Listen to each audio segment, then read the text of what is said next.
we have Blue Ford with the Blue War Bully Boyz.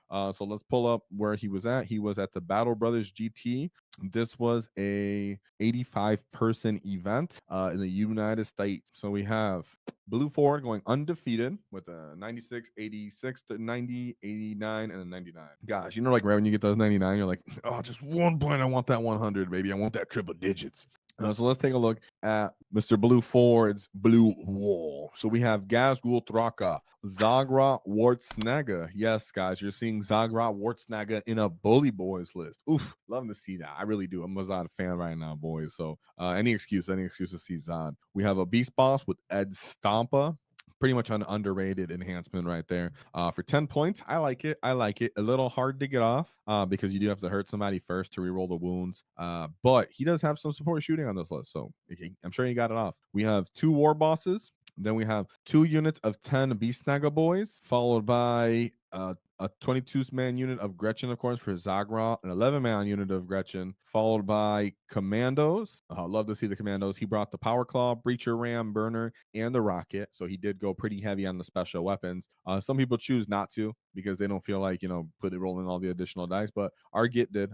He went in. The Mega Knobs had Power Claw and a Twin Kill Saw, so he can kind of choose his profile depending on what gas we're going into. 2 big bricks of knobs with Power Claws, the old-fashioned scalpel, as we used to call in the beginning of the edition. I love to actually see that he brought it. I'm so, unsure about this kind of unit in Bully Boyz because, it doesn't really break the strength threshold sometimes that you want it to. The amount of damage reduction in the game, what is it really killing for its point reduction that a 5-man can't do it? There's a good argument back and forth for this. I personally love these 10-man units. Of course, you can end up, doing the shoulder ram with them and actually doing mortal wounds to people. So having a 10-man unit opens up that utility. So you have grenades, you have the grenade ramming potential. You can do cut them down more likely because the unit actually stays alive. So there are arguments for it being in Bully Boyz. I'm just saying it's been turned away from for a while. So very interesting from Blue Ford there. Would like to hear more about that if I ever do.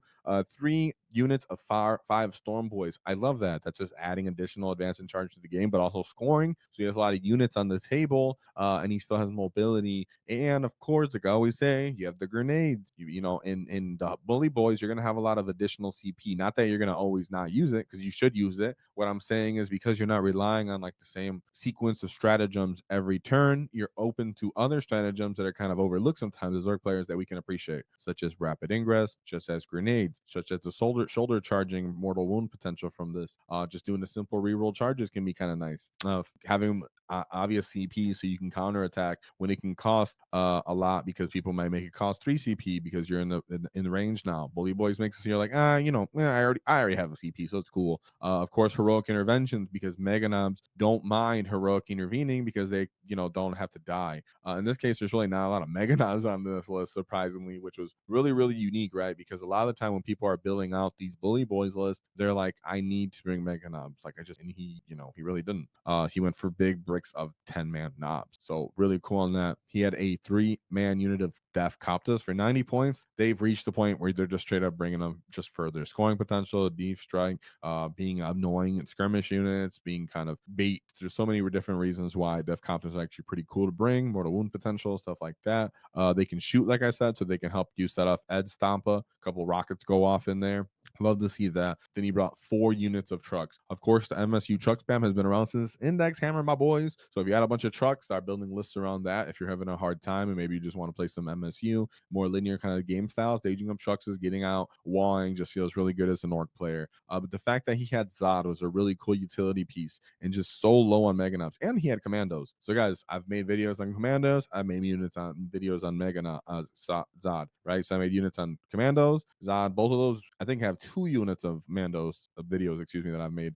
So check those out because they're so overlooked by orc players. But having a scout, having infiltration, board control, presence, pressure, bait, scoring potential, super important for orcs, which are an army that likes to put pressure early, put a lot of the points up, and then kind of dwindle down in the game. So having just units that are ready in position also stop you from getting jailed in your position of your deployment zone makes a huge difference. Especially if you're playing something like Bully Boyz, where you're like, I'm only playing one sequence of the game, boy. I ain't shooting much, so I need to get up there. having something like Zod helps, because on that first WAAAGH, you know, he can go in with this 12-inch movement, and then the Kommandos as well, or something that's inside of a truck, can just disembark and start running around.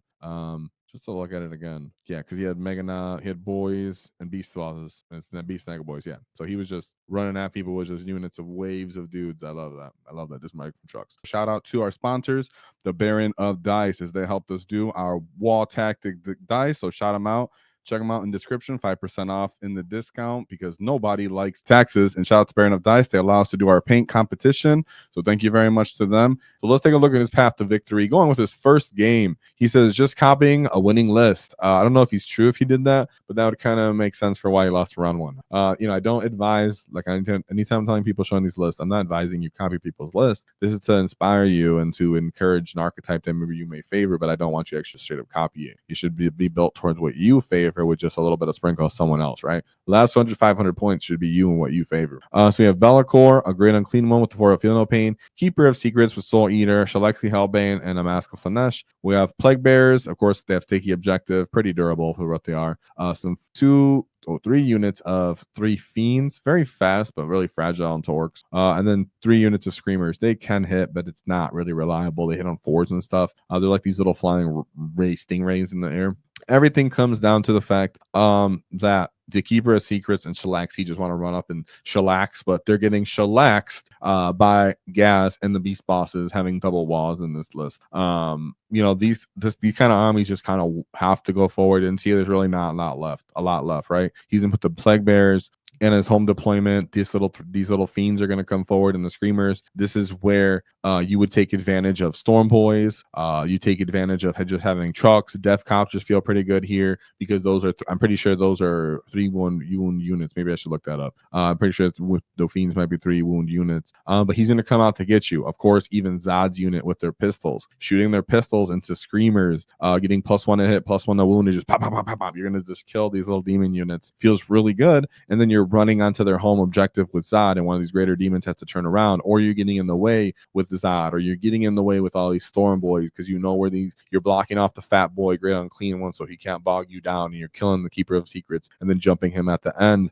or just straight up ignoring him. So there's ways you can really play around the demons when they're just focused on, like, hey, I'm playing a mixed detachment, right? If they're playing mixed, to me, I'm not as strong in my opinion as sticking to either mono corn or mono nurgle. So he's like, I want to have defense against getting shot at, and in this case, you ain't getting shot at, my boy. So you ain't getting shot at. So you know, you got crumped, which is cool. So let's take a look at the second game. Shout out to you for that one. What's the score here? 96.1 right there. Shout out to you, buddy. Great job, Ford. So then he goes into his second game. I believe this is the second game, right? I was going so fast, I shouldn't have done that. Second game, I believe it's Tau. Yeah. He goes into Tau Monka. So he has the Cadre Fireblade, Dark Strider, followed by 2 units of Reachers, 2 units of Devilfish, Crisis Battlesuit unit, 3 units of Hammerhead gunships, but no, they do all have the same weapon. Sorry. They all have burst cannons, ion cannons, and seeker missiles, all 3 of them. A Pathfinder squad, actually 2 of those, plus 2 piranhas. Piranhas are sleepy awesome. The fact that they can, like, make you take battle shock when you don't want to. For example, like, if you want to take some kind of defensive ability of that turn, they're like, nah, take a battle shock. You're like, oh god, it sucks. 2 units of Riptide battle suits, and then 3 units of stealths, followed by Vespid. Those uppy downy new guys they got. We'll say it right now. Having Zod and Kommandos in this matchup is a huge deal. Huge deal. The fact that you can make space for Zod to reliably just say, I'm going to go up, I'm going to wall, you know, even if I want to turn 1, not only does it give you defensive stuff for your trucks and whatever's trying to stage up and move up aggressively, but it means Zod can possibly just straight up go, I'm going to move up, move the Kommandos up. Also, if you want to move into line of sight of Kommandos, that's fine. Whatever that is, I'm going to move up into, make a big charge into it, and then just touch all your trucks, or, you know, and Tau versions of trucks and their vehicles, their transports, some of their infantry, just start tagging everything, hold them in their deployment zone, and then come in with another wall. Easier said than done. I don't know the mission, I don't know the deployment, stuff like that, but that's really how you would want to set that up. And having that combo of Kommandos, Zod, and then all your vehicles moving forward, disembarking, attacking you, gas just running down the field. Be able to put the pressure on Tau makes a big deal. They're the army that wants to go later in the game with you and then table you. 83-point win there. So I'm assuming it's because he just ran up at him, got stuck in, maybe still eventually got killed and pushed out, but he scored enough and killed enough to keep the points down. Or it could have just been a not favorable scoring mission, right? Then we go into his third game, where he goes into Orc, the mirror matchup. So this one's pretty cool because you have two walls. So you can, decide to use one defensively and then, meet them. And then the next one you can use to overrun them as an Orc player, right? So we have a Warhorde list followed by two Beast Bosses, another Zodgrod Wortsnagga. Ooh, the Battle of the Zods. That was corny. All right, 3 units of Beast Snagga. God, I was lied. 1, 2, 3, 4 units of Beast Snagga boys. 1 truck, 1 unit of Deffcopters, big brick of flash kits followed by 2 5-man units of flash kits, a big brick of Gretchin, of course, 1 10-man unit of Gretchin, triple kill rigs, and 2 units of 3 Squighog boys. I do like, the kill rigs, of course. Kill rigs are doing great right now. Even having Snagga boys in there without beast bosses, can totally work. So the fact that he has multiple where he can just like throw some up there to fight is pretty cool. Lacking AP is something interesting here. Having to kill Gaz can be a little bit interesting here, right? Having Gaz and double walls means you're kind of just punching straight through this Orc list. And the fact that they have the battle wagons means it's like how you really cracking them reliably, other than you running into them with your beast bosses trying to pop them, and then everything else kind of. Of course, this is where I've actually talked about if 2 different people are playing Orcs and someone has the wall. When are you guys calling the wall? Who did to declare it first? Ultimately, you guys roll to see who declares first, which does matter because if you're the bully boy person, you can kind of just wait and be like, "Are you calling your wall?" to the other Orc player, and he could be like, "Yeah," and then you're like, "All right, I'm just not going to attack you. I'm just going to screen you this turn, and then I'm going to wall twice after that and just run you over." It's like, oh gosh. So you do want to actually roll for that and play that correctly. Sometimes, sometimes it can matter. So then we go into the 4th game. Shout out there for winning the Orc matchup in the 3rd round. That was a 90-point win. Then we go into the 4th game where he goes into Astra Militarum. And the guy said, no more BS because I'm pretty sure the Quillins got nerfed by here. So we have the Canadian Command Squad followed by Gaunt's Ghost. So I'm pretty sure I pulled those guys up right here for you. We can look at those guys in a second. Lord Sol Leontis, a Militarum Tempestus Command Squad, 3 tank commanders because now they can give out orders. Canadian shock troops, 2 units of Catachans because they're scouting potential, and they can go in chimeras like we can do with our trucks with Zod, for example, but they can do it with just straight battle line. Pretty cool. Then we have Adelan Rough Riders who can come back to life once they die because they have the regiment, I think, keyword, I believe. An Ogren Squad, pretty cool.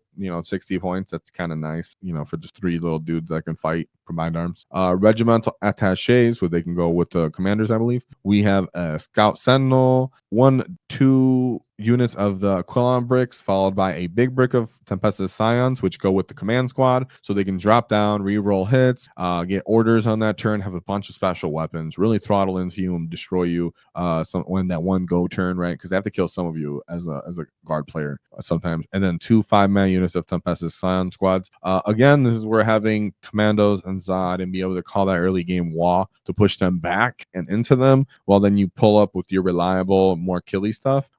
Can actually be a huge factor. I don't know it for a fact because I must be honest, as much as I've been theory crafting and running things, I didn't run Kommandos and Zod and too many Bully Boys other than when me and Mark Perry were talking about it in that one video. And Mark Perry was talking about doing the pressure on that and having multitudes of this, but Blue Horde was able to pull this off with simply 1 unit of Zod and Kommandos. So I like that. It was innovation. So very nice. I like that, these ideas have been proven all the way through, but it takes a keen war boss to really amplify that and execute on it. So shout out to Blue Forward for taking, the best of everything that Orcs got and maximizing it for Pariah Nexus, because I think it's very important. And then last but not least, he goes into Tau Empire. Help me, step bro. I'm stuck. I bet you are stuck because you're about to be stuck in your deployment zone. We have commanders out of oops, hold on. I wanted to show off for the guard. See, this is why normally I do it so early. For Gaunt's Ghost. This is for Gaunt's Ghost for the guard list. Just keep in mind, it's 6 miles. They get fight first, infiltration, lone up, and stealth, and they get uppy downy because if they're not engagement range, they can go up and down. When they get shot at, they get the benefit of cover as well. So they're just really annoying. They get a benefit of a bunch of different profiles. Like I said, they get lone up.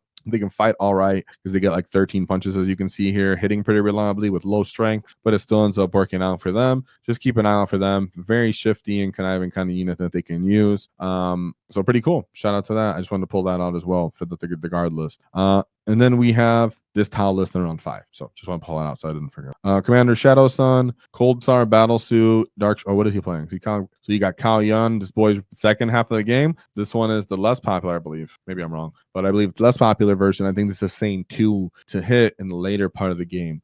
So this is very important that he has Kommandos and Zod, like I said, to call that early game one, start jumping on them before they get their rules, before they get in position to attack.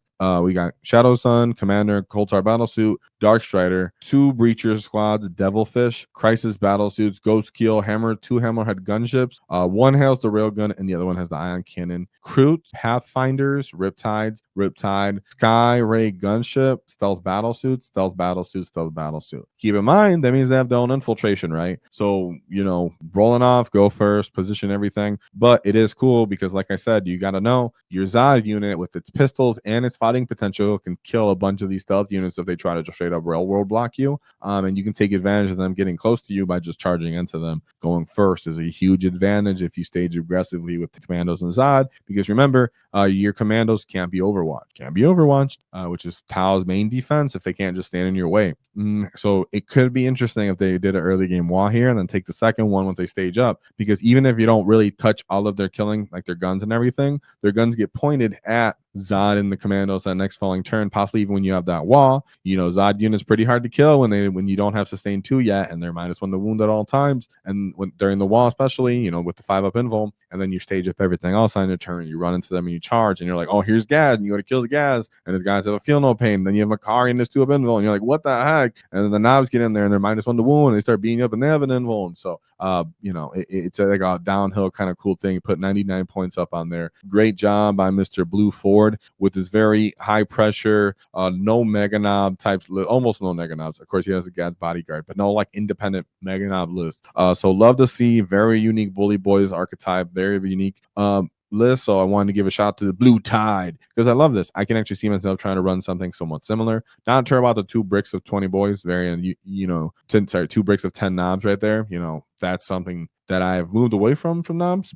So what does chat think? What do you guys think in the description? Community watching this. Love Blue Ford's list. We have Ghazghkull, Thraka, Zodgrod, Wortsnagga, 1 Beast Boss with Ed Stampa, 2 War Bosses, 2 TAM units of Beastnagga boys, followed by Zod's Super Runts, and the 22-man Grot unit, the 10-man Grot unit, 11-man Grot unit, a Commando unit with Power Claw, Reacher Ram, Burner, and Rocket, 2 Mega Knobs, 2 big bricks of knobs with Power Claws, 3 5-man units of Storm Boys, a small unit of Death Copters, and then 4 trucks for the high pressure Blue Ford pace. Whoa! For the Blue Ford, the Bully Boy. If you enjoyed the clip, check out the full video here. If you'd like to see more tactics, click here. Let's get stuck in, lads!